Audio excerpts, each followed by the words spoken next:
What's good, y'all? It's the All Facts No Cap podcast here, and today will be probably a very quick one actually, because I have some work to do and I just broke my fast, so I'm gonna do stuff mostly based on that. But this is my new improved mock draft. If you haven't checked out the one from my first very episode actually, which was like a month ago, make sure you check that out. And a lot of the picks are very different, and now I'm actually gonna have trades, and just better watch out. And if you're a fan of the NFL, if you're a fan of sports in general, and you have a team, just wait. You can probably check to wait until your favorite team, what you think I'm gonna pick from your favorite team.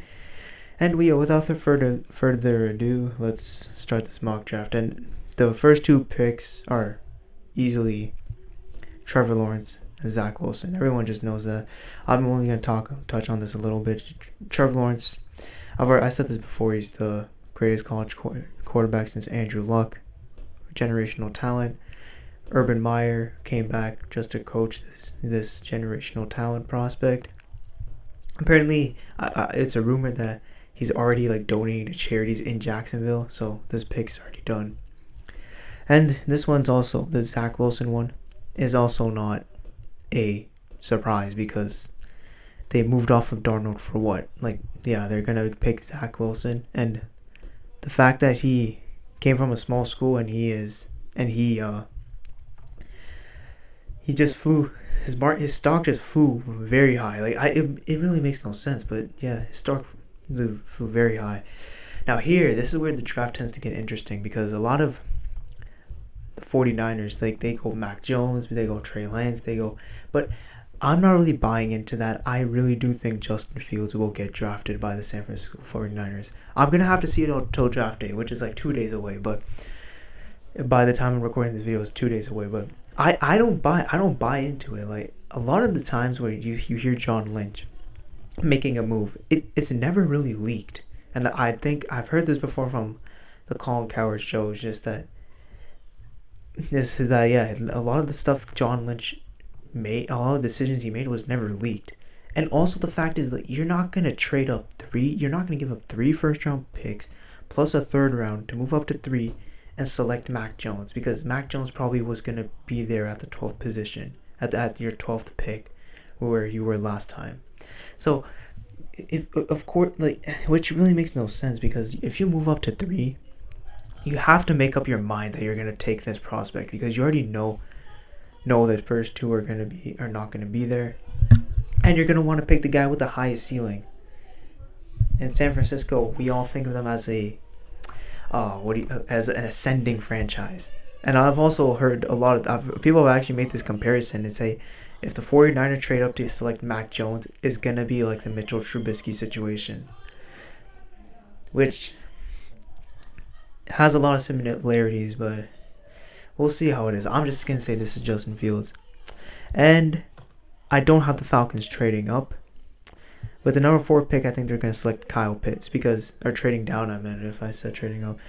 They're going to select Kyle Pitts. Julio Jones, the news came out yesterday that they're going to trade him away after June 1st because of cap reasons. And they're so terrible in cap. Their cap situation is so terrible, they might not be able to pay all their draft picks. So I don't think they're definitely not going to stock up on draft picks if they trade this pick. So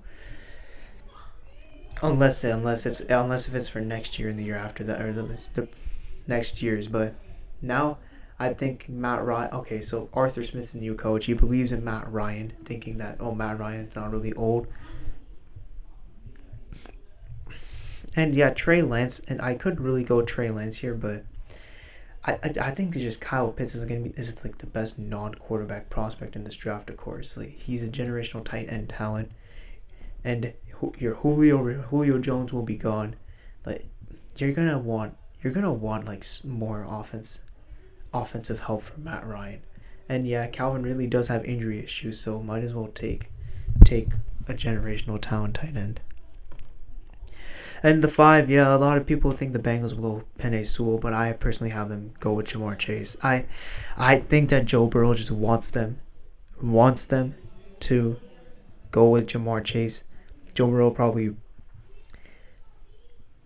I think this is just also a very obvious pick. Like I do see the Bengals going offensive line, but at the same time, like I don't think they want to keep their franchise quarterback happy, and a lot of people think Jamar Chase is like the next best wide receiver. People think he's better than Justin Jefferson, which of course is false. Because I don't. He's not really my number one receiver. He's not really my number one receiver. One receiver in this draft.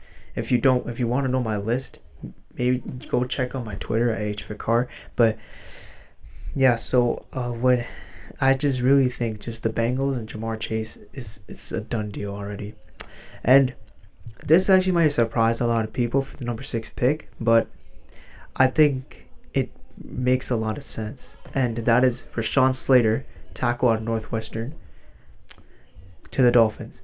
And yeah, I know Penei Sewell is still on the board, but the 2 reasons why I think the Dolphins will go Slater here is because that Slater has had guard experience. So if they don't like him at tackle, because they already have Austin Jackson as their left tackle, and then Slater already has guard experience, so they might throw him into as a guard if they don't like him at tackle, and then vice versa with Austin Jackson. But the fact of the matter is that, and also my second reason was that they traded down to 12 and they got back up to 6. So they clearly had someone in mind that they wanted to take with the number 6. They clearly had someone in mind that they thought was too high enough of a pick to select at 3, and didn't think that person was going to be there in 12. It makes sense for Rashad Slater, because if they were to draft Penei Sewell, like, why didn't they just stay at 3? And if they didn't want to draft Sewell, like, I think they would want to keep that 12th pick. And yes, they moved back up to 6. They clearly have someone in mind. And with Jamar Chase going to the Bengals in this scenario, I'm pretty sure they're just going to select Rashad Slater. And yeah, my next pick is going to be the first trade up. And it's going to be it's not a very much popular. I've only seen it like a couple times, but I have the Los Angeles Chargers trading up for Penei Sewell, the left tackle out of Oregon. I know it's very shocking to see that, but with a player like Penei Sewell, a prospect like Penei Sewell, to fall down the draft like that, and he's not even the first tackle taken, I'm pretty sure the Chargers, who are in desperate need of a tackle because they've had very horrible tackles this past year, they're gonna be aggressive. If Penei Sewell falls down, they're gonna go aggressive after him, and he's already had chemistry with Justin Herbert. So I'm pretty sure the Chargers will go aggressive out of here. Will go aggressive, and they might, and I think they can beat up. They can beat up many other teams that are trading up for like a quarterback, such as like New England, which I don't think they're gonna trade up for a quarterback. You can see later on, but. Yes, and then if you want more the trade details, I'm going to have the Chargers trade the 13th pick, a 4th round, a 6th round, and next year's 2nd. And then the Lions get the 7th pick and a 6th round pick. And then for the number 8 pick, oh man, I messed up there. If you're watching a video, yeah, you probably already know the 2 picks, but if you're listening on audio, okay, good for you, but... Alright, so I have the Carolina Panthers taking Patrick Surtain, cornerback out of Alabama. I honestly really like this pick. I know the Carolina Panthers fans, like, they might take a quarterback even though they trade for Sam Darnold, but I don't think so. I don't think they should do that. Like, if you made that trade for Sam Darnold, like, might as well have him just build an infrastructure, just build a good team around him first, and then if he doesn't work out, it doesn't matter. Like, you worked with, say, you had that Sam Darnold experience. Build your defense, build your offensive line, so the next quarterback that comes in will fall into a good situation. And also, the reason why I do think they'll select Patrick Surtain is because they're in a division where guys like Michael Thomas, Mike Evans, Chris Godwin, Who else is in that? Kyle Pitts, yeah, Calvin Ridley. They don't have a long, lanky corner that can cover those guys and has very physical at the line. So I just think this is a done deal for the Carolina Panthers. If Patrick Surtain falls to 8, which I which is highly likely, I think they'll pick him up. And now for the number 9th pick, and yeah, you can probably guess that since it's the Broncos and Trey Lance hasn't been drafted, it's Trey Lance. I think Trey Lance is the second best quarterback in this draft class in terms of ceiling. I think he has the... Actually, no, I think he has the highest... He may have the highest ceiling in this class, actually, but yeah, I think Denver has already said, like, whoever falls to them, Justin Fields or Trey Lance, they're going to pick one of the either. So, yeah, Denver didn't really have to give up a lot of draft cap. They didn't have to give up draft capital to get him, so this was a good move by Denver. And now, the Cowboys, and for the 10th pick, the Cowboys select J.C. Horn, cornerback out of South Carolina. J.C. Horn's stock, like, rose up after his pro day, which is pretty good. I actually like J.C. Horn as a prospect.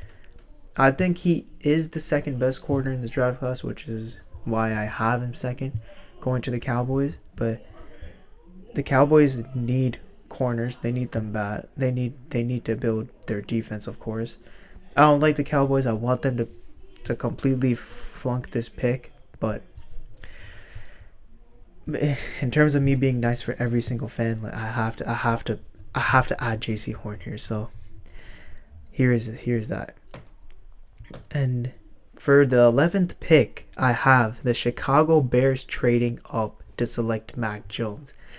And my reasoning for this is, one, the Bears front office went into a situation where if they ran it back with Trubisky or Foles, everyone was going to get fired. And then they got Andy Dalton, which is very like a lot of fans didn't like it. I'm pretty sure they don't like it either. I think just whatever quarterback falls out of the top 10, Chicago will go aggressive for that quarterback, and it doesn't matter if it's Mac Jones or anyone else. Like, they're gonna go for that quarterback if they want. And yeah, I've had the Giants just trade their 11th pick, and then the Bears just trade their 20th plus a 3rd rounder and a 6th rounder. So yeah, it's just Chicago. I think Chicago desperately, like, Chicago will take any risk. They'll just go for anyone at this point because they have playoff caliber. They have a playoff caliber defense. They have a solid receiving core. They have a decent O line. It could use some. They got better later in the year, but they still have a solid O line. And they're just gonna go for anyone that's there. Like, anyone that just falls down, they'll take him. They're in win now mode.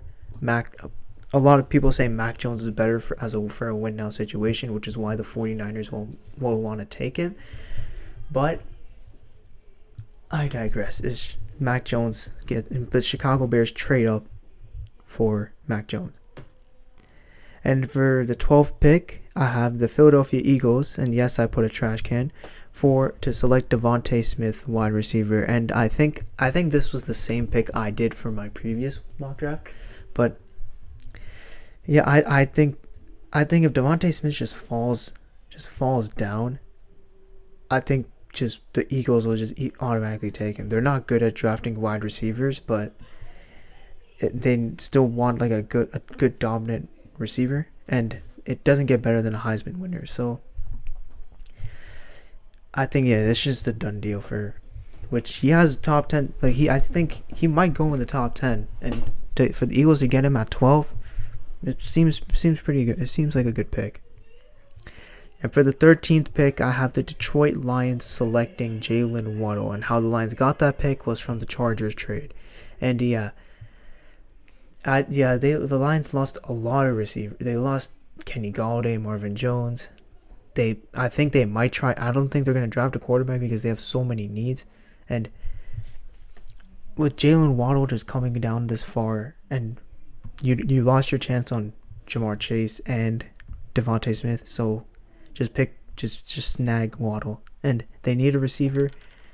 you want to give Goff some help, yeah, just give Goff Jalen Waddle, who I honestly think might be the best receiver in this draft class, but we'll see about that.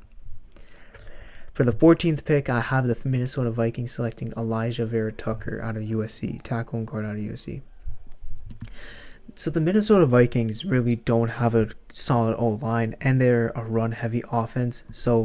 And Elijah Vera Tucker is a very durable and versatile prospect because he can play the guard and he can play the tackle. So I don't think the Minnesota, if he's available at 14, the Minnesota Vikings are not looking to trade the pick or anything, and he's there. Yeah, I think this is just a done deal. And for the 15th pick, I have the New England Patriots selecting Micah Parsons, linebacker from Penn State. Well, I'm not really. I don't really think Micah Parsons is really. I heard a lot of people say he's like a top 10 pick. He's gonna be successful in the NFL, which I can understand why. I have to see it to believe it, but I don't really think he can be a top 10. I don't think he should be a top 10 pick, and I don't think he would be that good. But if he's in a Belichick defense, anyone can be. But Belichick's defense can be good. So, and he's a really good blitzer. I can't lie. He runs at the gaps pretty fast. He runs really fast. Like, if you ever seen his tape, it's right there. Like, you can tell how fast of a blitz he has. So, how fast he runs the blitz, I don't know what I said right there, but okay, so I think this is a done deal, and he's falling, so he could, because of his off the field issues. But I think if New England really wants to win now, I think this is a better pick for them. And for the 16th pick, I have the Arizona Cardinals selecting Caleb Farley, from Virginia Tech, which actually could be a steal because Caleb Farley does have not top 10 potential, which is a top 10. He probably was a top 10 pick, but had he not gone back surgery, he would have probably been a top 10 pick. And the Cardinals need a cornerback. Patrick Peterson was gone free agency. Their defense, well, yeah, they need. You could go into your defensive lineman. There's really no one to go here, and I don't really. And they really need like a deep field receiving threat, but they don't have that. But there's really no one to take here, so I think if Caleb Farley just falls right there, Arizona has a chance to get him easily. Just go for it. And for the 17th pick, I have the Las Vegas Raiders selecting Tevin Jenkins, who's a massive. He's a massive dude. Like he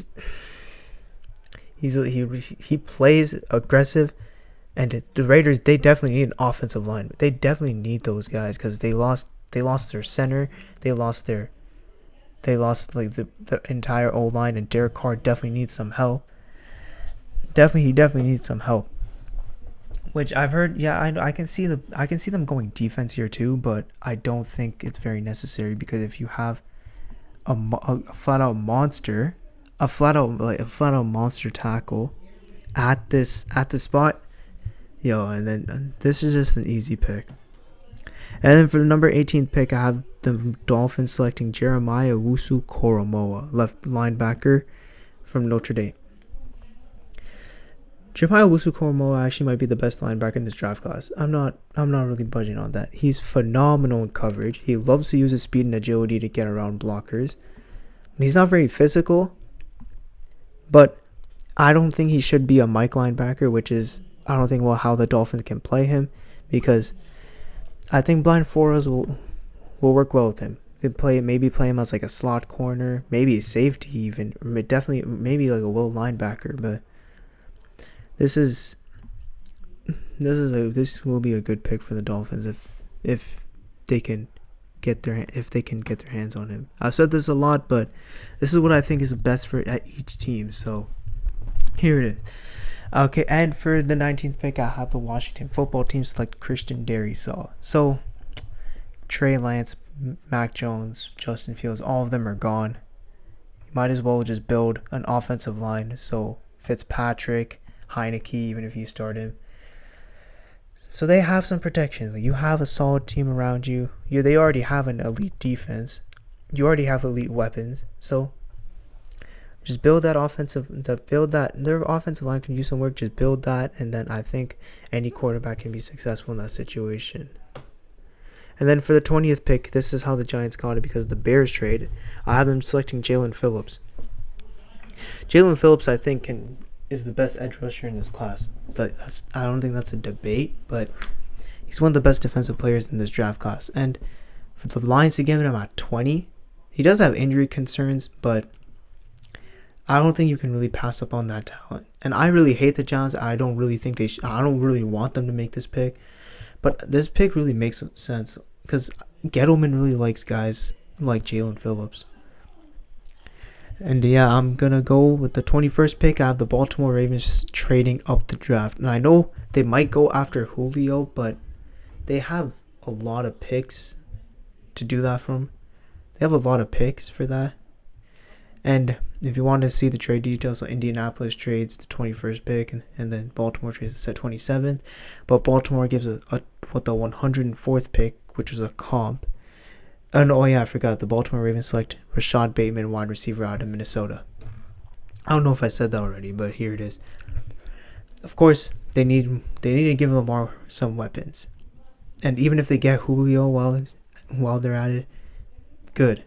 They get 2 weapons in Rashad Bateman and Julio. But we don't know about wherever Julio will go because he can go anywhere. But here it is, like Rashad Bateman, I think probably is the best receiver in this draft class, maybe second or third, but he's an amazing route runner. He can be very physical. He also has underrated speed. Like no one's actually talking about his speed. He has a large catch radius.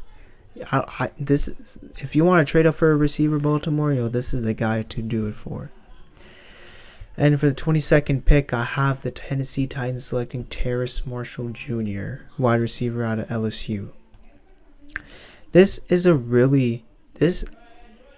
more of a replacement pick, as I do think the loss of Corey Davis may affect them, as they don't really have another wide receiver apart from A.J. Brown. They need someone to complement the what do you say? I don't know how to sound. I forgot what the word is, but you have Terrace Marshall Jr., a big receiver that has a large catch radius, which is exactly how Corey Davis was coming out of college. But here it is, and this is a good.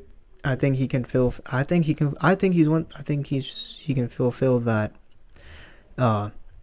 He can fulfill that wide receiver two role right away, and Tennessee's got themselves a stud, and I don't want to see them get him, but here it is what it is. So the 23rd pick, I have the New York Jets with their second pick selecting Kwity Paye, edge rushers from Michigan. A pure speed rusher in this draft. Like Kwity Paye, he's a pure speed rusher. I think Robert Saleh really loves the guys like that. He really loves big, strong dudes that the way he comes out of the line of scrimmage is insane. Like I just really enjoy watching Kwity Paye's film, and yeah, the Jets need of guys apart from Quentin Williams in that D line. So this is just a good way to start This is just a good way to build that defensive line. You already have Quentin Williams, a good interior presence, then you have a pure speed rusher in Kwity Paye. Please don't tell me I messed up again. Oh, never mind. Wait, what was I doing? Okay, yeah, never mind. If you're watching a video, you understand what I mean. But okay, for the 24th pick, I have the Green Bay Packers trading up with the Steelers to select Greg Newsome. And the reason why I have Green Bay trading up, because Green Bay, they love to trade up the draft. Last year they did it with Jordan Love. I forgot who they did for the year before that. And then they did it for Jair Alexander. And they definitely need some defensive help, because they saw from the NFC Championship game, they got cooked in that secondary, and Kevin King is definitely not a long-term answer. So I think they're going to go aggressive, trade up, get the best corner available, which is Greg Newsome. Amazing technique. And if he didn't have injury concerns, he could have been one of the best corners in this draft. which he already is, but he could have been in the conversation with J.C. Horn. And the trading details, I definitely have the 29th pick for the Packers, the 2022 4th rounder, and a 5th rounder. And then the Steelers trade their 5th rounder and the 24th pick. So we'll swap up the 5th round, and then the Steelers just get a 2022 4th rounder. And I don't even know if this is a good trade. I was basing it off Jimmy Johnson's chart. So, well, who knows? But I do think the Steelers and Packers will make a trade. For the 25th pick, I have the Jacksonville Jaguars selecting Trevon Merrick. I think this is just an easy pick because they want the secondary. This is the best safety, projected safety in this class.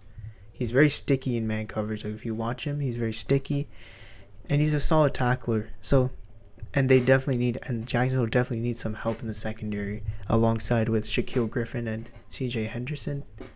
They need a safety. They just need a safety.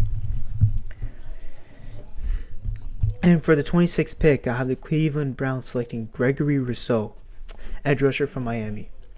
Gregory Rousseau has really gone from an overrated prospect to an underrated prospect, because a lot of people, before this year, people were like, "Oh, yo, this guy's good. This guy's good. But then when people saw the tape, they didn't realize how good he really was. But then, and then when people started watching his pro day, and then now everyone's calling him a bust, yet he hasn't even stepped onto the field, which is kind of sad. And I honestly think Cleveland is a great place to be at, because you have Myles Garrett and Jadeveon Clowney, and you lost your defensive tackle, but Gregory Rousseau can't play defensive tackle. He's a 6'7", 267 pounds, and the one part about him is that in that season where he had his big season in Miami, he was like 18, 19 years old. He was very young. And then no one's just taking that into account. And Cleveland Browns, their coaching for their defensive line coach is actually trained with DeForest Buckner, which DeForest Buckner also had the same criticism coming out of college. And Gregory Rousseau also worked with Calais Campbell. And Calais Campbell said himself, Gregory Rousseau does have the potential to be better. So I think if the Browns get him, this is an absolute steal. If he turns out fine, because he turns out fine. For the 27th pick, I have my Indianapolis Colts, select Azeez Ojulari, edge rusher from Georgia. I honestly didn't know where to go from here, because at one point I really want an offensive weapon like Rashad Bateman, but they traded out of that pick. But Azeez Ojulari is a really great power rusher, and he may take the role as the dominant edge rusher, because the Colts have been lacking power at the edge rusher for years and years and years. And this Azeez Ojulari is a perfect power rusher to take. And he's only at this 27th pick, and he had the PFF grade, I think, of 91, which is very elite. But yeah, I'm not really going to talk a lot about this, but this is the Colts pick. And then the Saints go Elijah Moore. And this is more of they don't really have a secondary receiver, according to Michael Thomas. So I think, and Elijah Moore probably has one of the best hands in this draft. And I think Elijah Moore does deserve to be in the first round, and this is how the Saints draft. And for the 29th pick, I have the Steelers selecting Najee Harris, running back from Alabama. I'm not a fan of selecting running backs in the first round, but this is the 29th pick. Every GM treats this pick as a second rounder.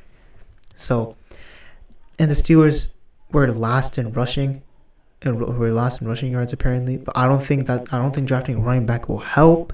But I think they should go offensive tackle. But I think this is really what the Steelers will do if Najee Harris is just sitting there at 29. And for the 30th pick, I have the Buffalo Bills. It might be a surprise, but it's to select Ronnie Perkins, edge rusher from Oklahoma. Ronnie Perkins, I think, is probably him and Peyton Turner are second round are probably borderline first round picks, and I honestly think they should be in the first round because they're actually a lot more talented than we realize. They both can come off the line of scrimmage aggressive. They both have really great pass rush moves. They could, of course, they need to work on a lot of their technique, but with NFL coaching, NFL training, like it's very easy. It's very easy to take. It's very easy to complete yourself in it, to complete yourself as a prospect. So unless you have like very bad coaching, but going to the Bills where they're like a pass rusher away, like a dominant edge rusher away from being like seriously contention, probably can defeat the Chiefs. But here it is, and for the 31st pick, I have the Baltimore Ravens selecting Jason Away, edge rusher from Penn State. This guy isn't really much of a pass rusher. He's a really good run stopper. But the reason why I made this pick was because Baltimore lost a lot of edge rushers. They lost Yannick Ngakoue, Matt Judon. Might as well just get... And Jason Away is really great. He's a really great run defender. He could use some work in the pass rush. But I think this will be a good pick from Baltimore. And finally, the Tampa Bay Buccaneers select Asante Samuel Jr., cornerback from Florida State. They could use some work on the secondary, but they have a flat-out powerhouse of a team that I don't really think it matters a lot. And that's the end of the mock draft today. If you liked it, make sure, and if you disagreed with me, agreed with me, or you were shocked by some of the picks, make sure you, go on my Twitter and comment on something, or meet with me in person, or comment down here if you're watching it on YouTube. But here it is, and this is my mock draft. I hope you enjoyed it. And I'm Haris Vakar, and this is the All Facts No Cap podcast. And I will probably sign out in 5, 4, 3, 2, 1.